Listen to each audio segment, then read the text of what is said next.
Okay, I want to add to something about at-home mothering, okay? One of the things that gets overlooked in at-home mothering is that very often there may be no choice.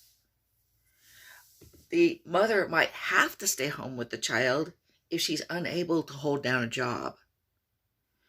Okay, now I know there are many women and some men who have chosen to stay home with the children even though they could easily hold down a job and bring in money.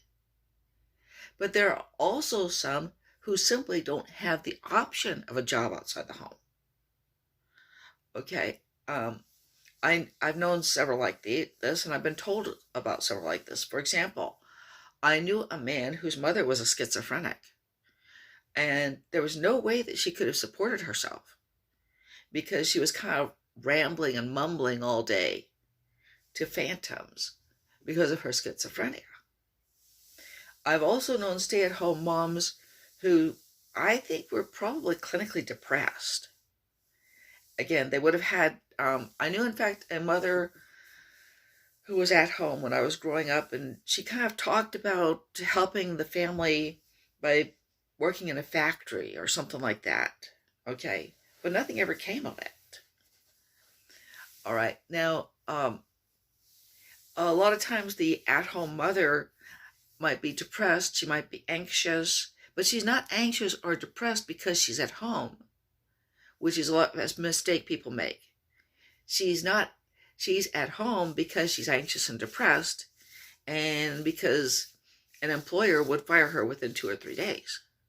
Now, when you make this point, some people are automatically offended because there's, they're going to say, well, if she can't hold down a job, how can she take care of a baby?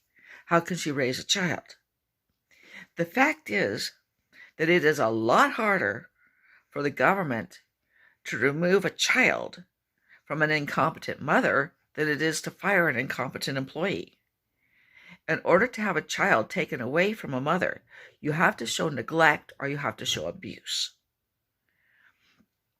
And basically, if a mother feeds the kid at one end and cleans it at the other, she will be able to retain custody, regardless of whether she teaches the child the ABCs or teaches the child math or dispenses any type of wisdom to the child.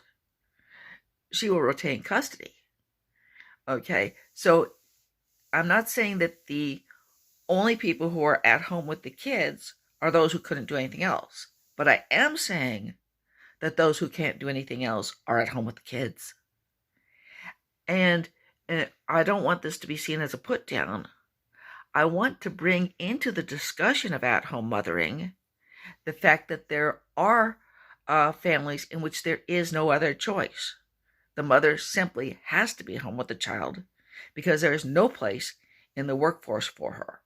Now, adding to that, some mothers who would be able to hold down jobs would not be able to hold down jobs that paid enough to pay somebody else to take care of the kid.